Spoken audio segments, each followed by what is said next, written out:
Rome was not built in a day, nor was La Sagrada Familia in Barcelona.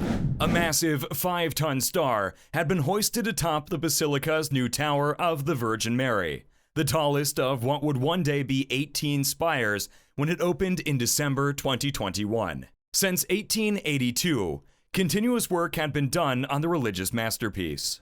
Reactions to Bethlehem's star suggest that the addition was yet another blow to the world's oldest building site. What took so long for the Sagrada Familia to be built in the first place? Stick to the end of the video to find out. Hello, and welcome to Mega Projects, where we discuss the most mind-blowing facts about some of the mega projects of the world. Subscribe to our channel and press the bell icon so you won't miss future updates. Without further ado, let's get straight into this. 1874. Campaign for a new Spanish religious building begins. In 1872, bookseller Josep Maria Boccabella returned from a trip to the Vatican, inspired by the city's skyline's great Catholic works of art. He spent 8 years campaigning and raising funds for Barcelona's new cathedral. Boccabella enlisted architect Francisco de Paula del Villar to create a design inspired by neo-Gothic cathedrals throughout Europe, using his connections as the founder of one of the city's spiritual associations. Land in Barcelona's Eixample district was purchased for 1,034 euros at that time. Their collaboration could last less than a decade of the building's arduous lifespan, as several disagreements arose over the intricate design of Sagrada Familia. Boccabella envisioned it as Europe's tallest structure, dwarfing even St. Peter's Basilica. It quickly became clear that the project required someone who could handle its enormous technical demands and monetary costs. The crypt is all that remains of the original architect's vision. Boccabella pushed on, looking for someone with big dreams like his. 1882 to 1884. Land found and foundations laid. The project took a completely different shape in 1883. A year after its cornerstone was laid by Bishop Arquineona, due to Antoni Gaudi's unbridled ambition. As chief architect, he reimagined the basilica as a vast, nature-inspired form with Art Nouveau-inspired curvature and 12 towers, one for each disciple. If his intricate design studied, the Sagrada would be Europe's tallest Catholic hub. Modernist Gaudi knew from the start that this would be a difficult task, and he was open about the fact that construction would not be completed in his lifetime. Much of his time was spent developing highly detailed 3D models, rather than traditional sketches, to ensure that whoever received the project knew exactly how it was supposed to look. When asked if this would interfere with his vision, he'd say, "My client, God, is not in a hurry." The architect juggled the Sagrada with other clients until 1914, when he set everything else aside to focus solely on it. Gaudi would even leave his Park Güell home to live on the construction site. 1926.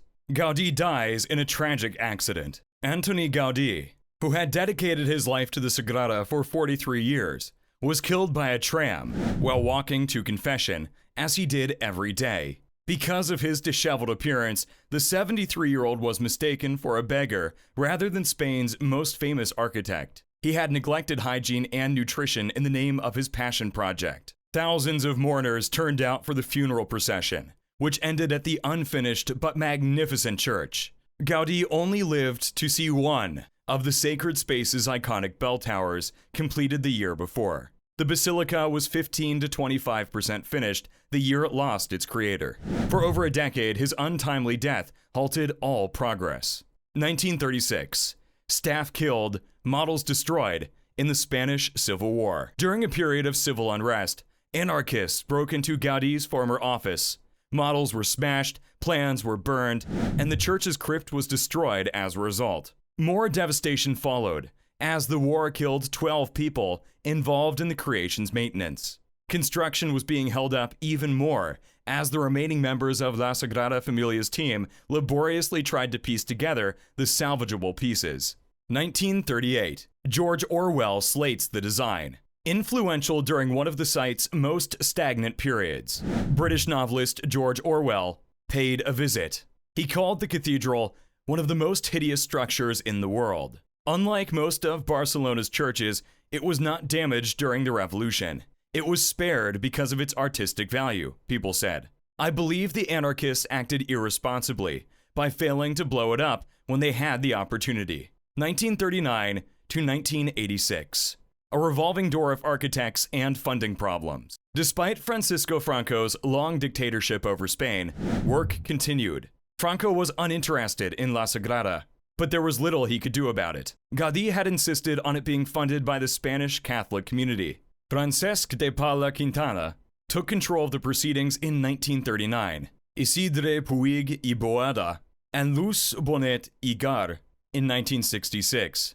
Francesc Coroner y Blanche in 1983, and Jordi Bonet y Armengol in 1985. There were no landmarks until 1976, when the bell towers accompanying Gaudi's Passion facade were completed, giving Spaniards a real sense of what the final project would become. 2007, Spanish government proposes controversial train tunnel underneath the building. Things were looking up for the 200-strong team behind La Sagrada after Gaudi's contributions to the cathedral were designated a UNESCO World Heritage Site in 2005. That was until the government proposed running a high-speed rail network beneath nearly a century-old foundation. Questions were raised about how this might affect the building's structural integrity. It was the last thing the architects and engineers needed, with so much left to do.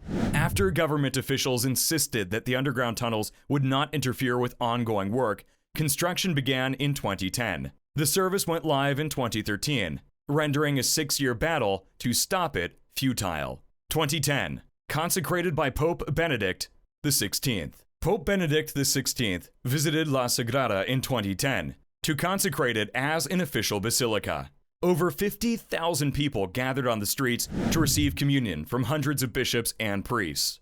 Only 15 years ago, there was no roof on the interior of the church, which stood between two facades with 8 bell towers, one side resembling a sandcastle and the other a work of art inspired by Cubist painting. An organ was installed and the main nave was covered, allowing religious services to be held. Like everything else at La Sagrada, an official weekly service didn't begin for another 7 years. 2019. Completion date set for 2026. Parts of La Sagrada Familia that were completed in the early 20th century were so old and must be refurbished. At this point, the Spanish government decided to up the ante in a protracted battle for some sort of financial contribution from developers. Threats were made that if the project won't have a license, construction would be halted. In 2017, UNESCO was able to help by paying 37 million euros for permit oversight. However, the government insisted on assurances that the planning would be done correctly from now on. A 7-year permit was granted, with a completion date of 2026. If everything goes as planned, the basilica will be finished on the centennial anniversary of Gaudi's death. That was, of course, before COVID-19 arrived in Europe 2 years ago. 2021. Where are we now? For 2 years, everything was fine, until a global pandemic struck society as we know it.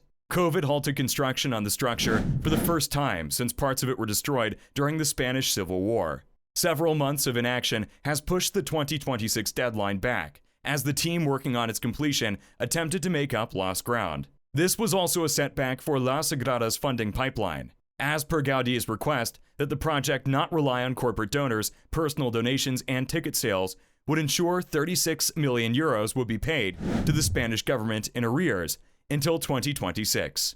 Every year, 20 million people visit the area to admire the church's exterior, with 4 million paying customers for 26 euros per ticket. Not everything is doom and gloom. Important steps are being taken, such as the completion of towers and the addition of decorative elements, such as the aforementioned Bethlehem Star. In addition, La Sagrada Familia has been reopened to the public for some time. Gaudi was correct. He would never live to see the day when this project was at its full potential. A lot of people don't. St. Basil's Cathedral in Russia took 123 years to complete, while St. Peter's Basilica took 150 years. Stonehenge took 1,600 years to complete. Though this process has been marred by ill-advised decisions, financial difficulties, and global disruption. At its heart is a group of people who want to preserve the integrity of a space he worked so hard to create. We're excited to see it come to life, whenever that may be. Did you find the video interesting? Here are 2 more videos you'll probably enjoy. That's all for today. Please leave a like and share this video with your friends.